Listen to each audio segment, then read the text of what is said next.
A long time after God had created the world, everything in the Garden of Eden was perfect. The sun shone warmly, rivers sparkled as they flowed, and the trees were heavy with fruit. Birds sang cheerful songs from the trees, and animals roamed freely, playing and exploring. Adam and Eve loved living in the garden. Every day was an adventure. They walked along streams, watched fish jump, noticed flowers opening in the sunlight, and listened to the soft rustle of leaves.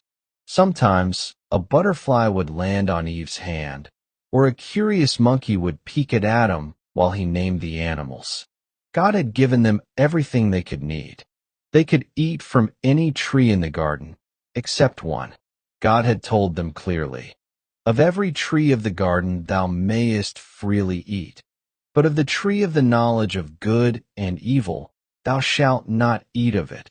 For in the day that thou eatest thereof thou shalt surely die." Genesis 2 verses 16 to 17. Adam and Eve enjoyed exploring.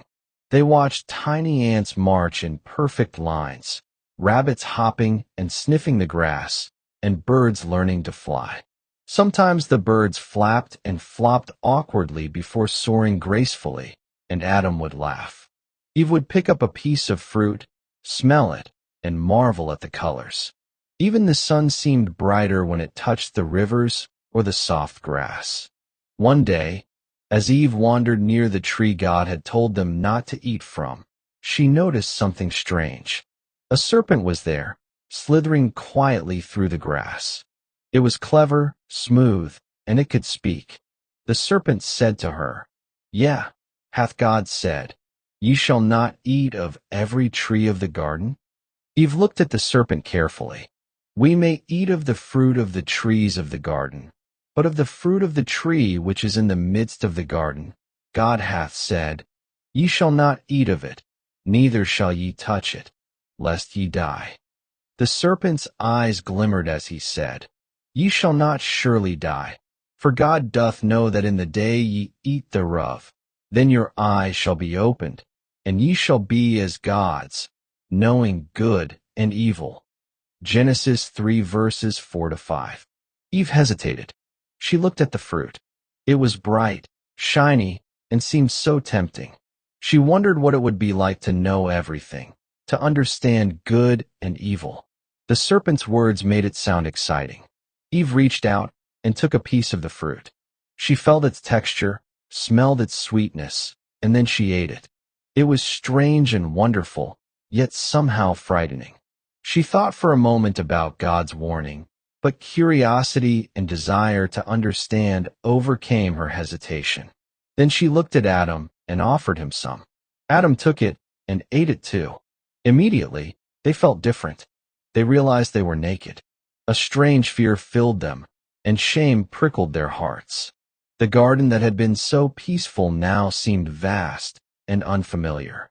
They tried to cover themselves with leaves and hide among the trees, whispering in panic to each other. Even the animals seemed to notice the change. Birds fluttered nervously, and the monkeys stopped their playful games. Adam and Eve had never felt this way before. They sat quietly for a while, hearts pounding, staring at the tree that had brought this change. Adam whispered to Eve, "I never thought one fruit could make us feel so small." Eve nodded, tears in her eyes. "We disobeyed God," she said softly. They looked around, and the garden seemed different now, not because it had changed, but because they had. The cool breeze brushed their faces, and for a moment, they remembered the joy they had felt when they first explored the garden, naming animals and watching rivers flow. But now the joy was mixed with fear, confusion, and regret. They did not know what would happen next. And that is where we leave them for now, hiding among the trees, realizing that something they had thought harmless had changed everything. They had learned about disobedience, shame, and fear, but they had not yet heard God's voice coming for them. That will come in part 2, where the consequences of their choice and God's care will be revealed. Thank you for watching this story by Ted. Subscribe for more exciting Christian and Bible stories. Also share with your friends and drop a comment on what you learned. See you in the next one.